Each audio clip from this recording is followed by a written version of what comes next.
नमस्कार।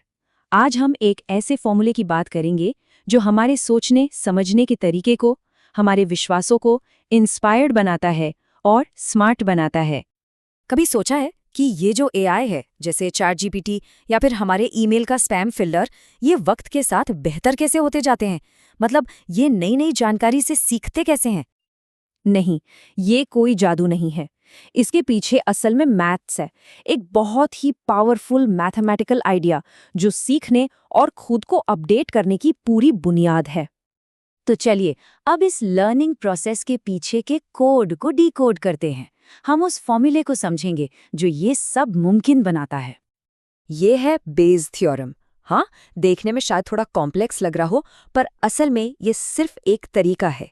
एक तरीका जिससे हम नई जानकारी मिलने पर अपनी पुरानी संभावनाओं को, या कह लें अपने विश्वासों को, अपडेट करते हैं। और जानते हैं इसकी सबसे कमाल की बात क्या है? ये एक ऐसा थ्योरम है जिसमें प्रोबेबिलिटी अपने आप को अपडेट करना शुरू कर देती है। बस इसे इन्फॉर्मेशन दीजिए और ये अपडेट हो जाएगी। ये एक लगातार चलने वाला प्रोसेस है। ठीक है, तो अब इस फॉर्मूले को थोड़ा और आसान बनाते हैं।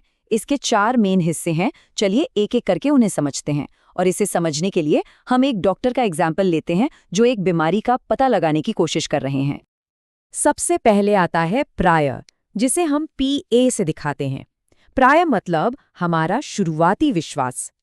मान लीजिए डॉक्टर को पता है कि एक खास बीमारी आबादी के सिर्फ 1% लोगों को होती है।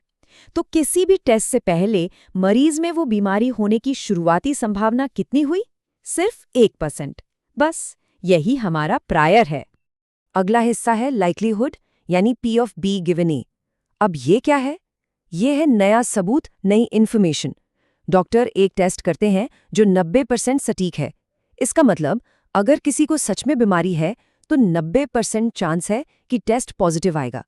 यही नई जानकारी हमारा लाइक्लीहुड है। फिर आता है मार्जिनल, यानी P of B। ये थोड़ा ट्रिकी लग सकता है, पर ये बस टेस्ट के पॉजिटिव आने की टोटल प्रोबेबिलिटी है। इसमें वो लोग भी शामिल हैं जिन्हें बीमारी है और टेस्ट पॉजिटिव आया, और वो भी जिन्हें बीमारी नहीं है पर टेस्ट फिर भी गलती से पॉजिटिव आ गया। तो ये सबूत के दिखने की ओवरऑल संभावना है। और आखिर में आता है सबसे पावरफुल रिजल्ट, पोस्टीरियर, यानी PA/B। ये है हमारा अपडेटेड विश्वास। अब डॉक्टर क्या करते हैं? वो शुरुआती 8% संभावना को 90% सटीक टेस्ट के नतीजे के साथ मिलाते हैं। तब जाकर उन्हें असली संभावना पता चलती है कि भाई टेस्ट पॉजिटिव आने पर मरीज को सच में बीमारी है भी या नहीं। तो एक बार फिर से देखें, हम एक शुरुआती विश्वास यानी प्रायर से शुरू करते हैं, जैसे कि बीमारी की 1% संभावना।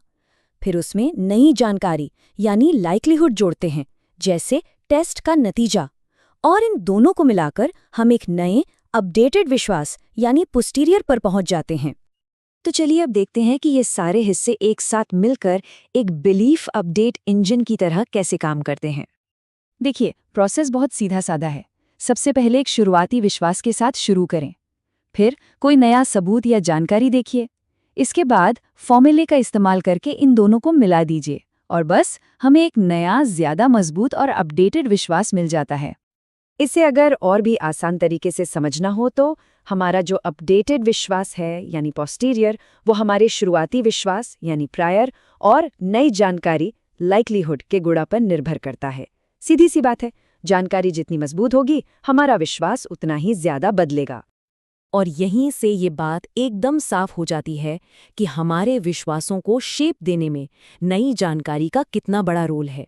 सच में, इन्फॉर्मेशन इज पावर। देखिए, सबूत मिलने से पहले हमारे पास था P of A, एक सिंपल सी संभावना। लेकिन जैसे ही सबूत B मिला, हमारे पास आ गया P of A authority B।